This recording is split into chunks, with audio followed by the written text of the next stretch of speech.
এত কিছু করেও ডাক্তারবাবুর মন গলাতে পারেনি নিশি। আগে এক ঘরে থাকতে না চাইলেও এখন নিশির সাথেই থাকে, তবে মাঝে রুহিকে নিয়ে। এতে যদিও নিশির কোনো সমস্যা নেই, কিন্তু তবুও গত এক সপ্তাহ ধরে এত কিছু করেও পাষাণ পুরুষ কথা বলতে নারাজ। যদিও এখন রুহির মাধ্যমে কথা বলে। এই যেমন নিশির খুব চকলেট খেতে মন চাইছিল, তাই ফ্রিজ খুলে চকলেট নাইট এসে মেয়ে আয়েশ করে খাচ্ছিল। অমন সময় নজর পড়ে দুজনের উপর। রায়ান নিশিকে উদ্দেশ্য করে রুহিকে বলে, এই সময় সুগার লেভেল বেড়ে যায় রুহি, কেন এসব খাচ্ছ? এই মুহূর্তে ফেলো। যদিও নিশি মজা নিতে রুহিকে শিখিয়েছিল রায়ানকে বলতে, পাপা কোন সময় সুগার লেভেল বাড়ে। রায়ান রুহির কথা প্রশ্নে ভ্যাবাচাকা খেলেও তা বুঝতে না পেরে দিয়ে বলে, দাঁতগুলো সব পোকায় খাক, ভালো হবে।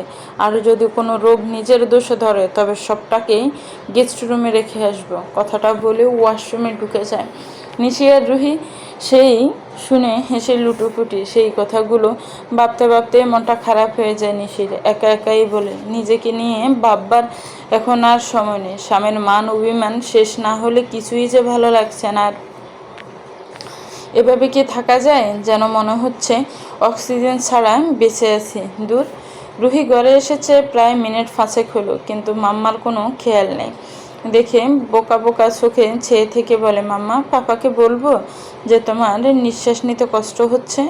নিশি বেচারি চমকে তাকায়। বুকে থুতু দিয়ে রুহির দিকে কিছুটা এগিয়ে গিয়ে বলে, রুহি তুমি কখন এলে? আমি তো ভয় পেয়ে গেছি। রুহি পিঠ থেকে বইয়ের ব্যাগটা সোফায় রেখে বলে, এই তো একটু আগে এলাম। রুহি চিন্তিত স্বরে জিজ্ঞেস করে, মাম্মা তোমার কি খুব শরীর খারাপ? পাপাকে বলবো তোমায় ওষুধ দিতে? নিশি মৃদু হেসে রুহিকে টেনে সোফায় বসায়। মুখে বলে, দূর বোকা মেয়ে, আমি একদম ঠিক আছি, ওসব কথা বাদ দাও। আগে বলো তো, একা এলে গাড়ি করে নাকি আজকে পাপা গিয়েছিল? না, আজকে ড্রাইভার আঙ্কেল ছুটিতে, তাই পাপা গিয়েছিল। নিশি উৎসুক হয়ে দরজার দিকে তাকিয়ে জিজ্ঞেস করে, তা তোমার পাপা কই? পাপা তো একা যায়নি স্কুলে, পাপার সাথে একটা আন্টিও গিয়েছিল। নিশি ব্রোজরা কুচকে যায়। আন্টিকে এসে পাপা অফিসে বেশি যেতে না পারায় দাদাই একটা ফিয়ে রেখেছে নিচের জন্য। সে এসেছে আজ বাড়িতে। পাপা তাকে সব বুঝিয়ে দিচ্ছে। সে বাড়ি এসেছে। আচ্ছা, তুমি ফ্রেশ হয়ে নাও, চলো নিচে যাব। নিচ থেকে বেশ মানুষের কথার আওয়াজ আসছে। রুহি ফ্রেশ হতেই নিশি নিচে নামে। রায়ানের পাশের চেয়ারে একটা ফুটফুটে ফুতুলের মতন মেয়ে খেতে বসেছে। তাকে নিয়েই এত কথা। নিশির চোখ আটকায় রায়ানের মুখ ফানে। তাকিয়ে দেখে না, মুখে কোনো হাসি নেই। খেতে বিজি সে। আরে নিশি, তুমি নিচে নামলে কেন? আমি যাচ্ছিলাম তো খাবার দিতে। কি দরকার বলো তো এই শরীর নিয়ে নিচে আসার? না মা, ঠিক আছি আমি। বসো তাহলে খেতে। না, আমি ভাত খাবো না, আমাকে অন্য কিছু দিন। তাহলে আলুর পরোটা খাবে? তাই দিন, তবে আচার দিয়ে। আচ্ছা।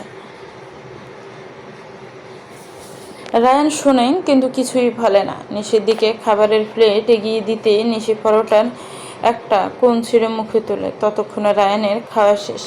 টেবিল ছাড়তে নতুন এমপ্লয়ি বলে, স্যার এখন কি আমরা অফিস যাব? রায়ান নীরবে মাথা নাড়ে। নিশির মুখটা চুপসে যায়। কেন জানি ন্যাকা মেয়েটাকে মোটেও সহ্য হয় না। রায়ানকে নিজেদের ঘরের দিকে যেতে দেখে নিজেও পিছু নেয়। তাড়াতাড়ি করে আসতে গিয়ে পেটে লাগে কিছুটা। দরজার সামনে এসে পেট চেপে দাঁড়ায়। কিছুটা নর্মাল হলে ঘরে ঢুকে দরজা বন্ধ করে। রায়ানকে সোফায় বসতে দেখে নিজেও গিয়ে পাশে বসে। এই যে শুনছেন, শুনুন না, দেখুন এত রাগ কিন্তু স্বাস্থ্যের পক্ষে ক্ষতিকর। আপনি কিন্তু। রায়ান ব্রু কুঁচকে নিচের দিকে তাকায়। বোকা হেসে বলে, একটা কথা বলবো?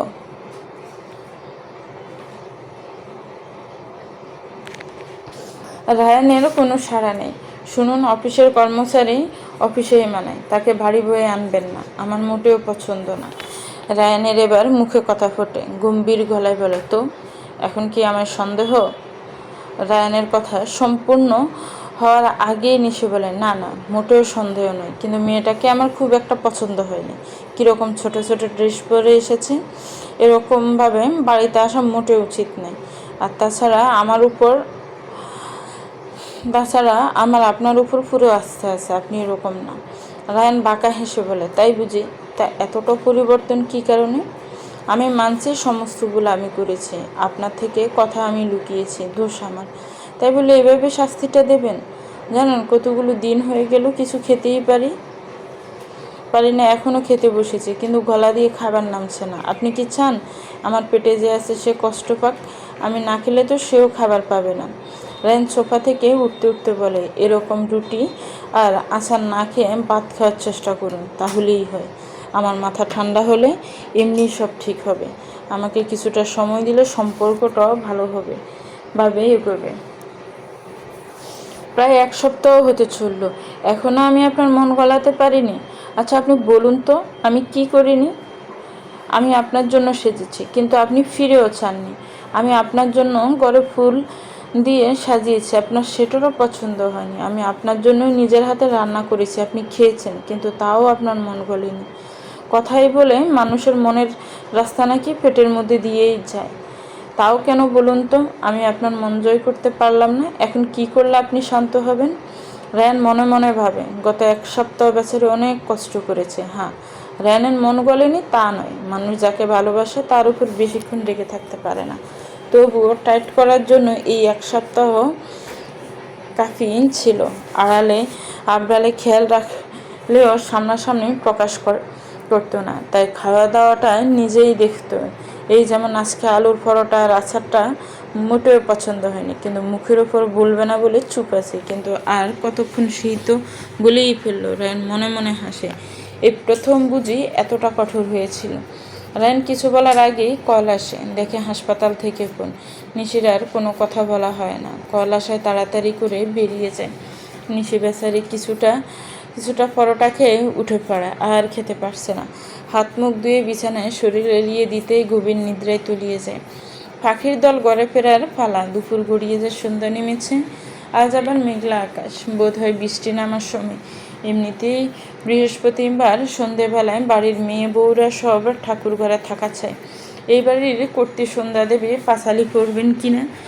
লক্ষ্মীবার এই সন্ধে বেলায় সাদা লাল পরে শাড়ি পরে বাড়ির বউরা আলতা পায়ে পড়ছে। সন্ধ্যা দেবীর আদেশ। রুহিকে ড্রয়িং রুমে দেখে লীনা দেবী বলেন নিশিকে ডেকে আনতে। রুহিও ছোট ঘরের ভিতর অন্ধকার, টেবিল ল্যাম্প জ্বালিয়ে মাম্মা মাম্মা বলে ডেকেও সাড়া পায় না। হাত পা নড়িয়ে ডেকেও কোনো সাড়া না পেয়ে রুহি কেঁদে দেয়।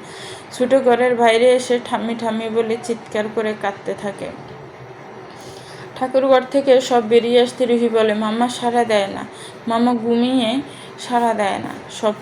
সবাই কিছুটা ভয় পেয়ে যায়। লীনা দেবী বলেন, তোমরা থাকো, আমি দেখছি। লীনা দেবী উপরে এসে নিশির ঘরে ঢুকে লাইট জ্বালাতেই দেখে নিশির কোনো হুঁশ নেই। তড়িগড়ি করে মুখে জলে ছিটা দিতে কিছুটা হুঁশ ফেরে। এই নিশি, কি হয়েছে তোমার? এই মেয়ে জড়ানো স্বরে কোনো রকমে বলে, পেটে ব্যথা। উফ, অসহ্য ব্যথা। লীনা দেবী ভয় পেয়ে যায়। এক এক করে বাড়ির মেয়ে বউরা সব আসে। সন্ধ্যা দেবীর নিশির দিকে এগিয়ে এসে বলে, কি হয়েছে নাথ বউয়ের? মা, ওর নাকি পেটে খুব ব্যথা, হুঁশ হারিয়ে ফেলেছিল। সন্ধ্যা দেবী নিশির দিকে এগিয়ে এসে একটু ফাঁস ফেরাতেই দেখে ব্লাড। ভয়ে ঢোক গেলে, এটা বোমা, বড় নাতিকে খবর দাও, ওকে হাসপাতালে নিতে হবে। কিছু সময়ের মধ্যেই পুরো বাড়ি নিস্তব্ধ। লীনা দেবী কেঁদে দেয়। আজকে তার ছোট একটা ভুলের জন্য যদি কিছু হয়ে যায়, সে নিজেকে কখনো ক্ষমা করতে পারবে না। বান্টি বাড়িতে থাকায় নিশিকে কোলে করে এ ঘর থেকে পাজা কোলো করে নিচে নামায়। গাড়িতে চাপিয়ে সোজা ছুটে রায়ানের হাসপাতালের দিকে। লীনা দেবী, শম্পা দেবী এসেছেন নিশির সাথে। রুহিকে জোর করে সন্ধ্যা দেবী নিজের কাছে ডেকেছেন। রায়ান উঠি শেষ করে সবেমাত্র বার হয়েছিল। নিজের ডেস্কে বসে ফোন হাতে নিতে দেখে বাড়ি থেকে আসা কত কল। ব্রু কুচকে কল লাগাতেই হঠাৎ বেজে ওঠে ফোন। রায়ান ফোন কানে নিতে মধুসূদন বাবুর বলা কথাটা শুনে রায়ান নিজের এলিয়ে দেওয়া শরীরটা নিয়ে দাঁড়িয়ে যায়। দাদুভাই, ওরা ঢুকলো বলে তুমি ব্যবস্থা করো, নাত বউয়ের যেন কিছু না হয়। ওরা কখন বার হয়েছে? পৌঁছাবে বোধ হয়। রায়ান আর কোনো কথা না বলে কল কেটে তাড়াতাড়ি করে বেরিয়ে যায়। ইমার্জেন্সির সামনে আসতেই দেখে নিশিকে কোলে নিয়ে বান্টি এগিয়ে আসছে। তাড়াতাড়ি স্ট্রেচারে নিয়ে গাইনো ডাক্তারের পরামর্শতে সোজা ইউএসজি রুমের দিকে ছোটে। রায়ান নিজেও ঢুকে ইউএসজি রুমে। আল্ট্রাসাউন্ড করার পরে ডাক্তার বুঝতে পারবেন সমস্যাটা, যেহেতু ব্লাড বেরিয়েছে। চলবে। তো ভিউয়ার্স, গল্পটার এই পর্ব কেমন লেগেছে একটি কমেন্টস করে জানাবেন। গল্পটা দেরি করে দেওয়ার জন্য আমি আন্তরিকভাবে দুঃখিত। চেষ্টা করব প্রতিদিন দেওয়ার জন্য। ভালো থাকবেন, সুস্থ থাকবেন, আমার চ্যানেলের সাথেই থাকবেন। আল্লাহ হাফেজ। আসসালামু আলাইকুম ওয়া রাহমাতুল্লাহ।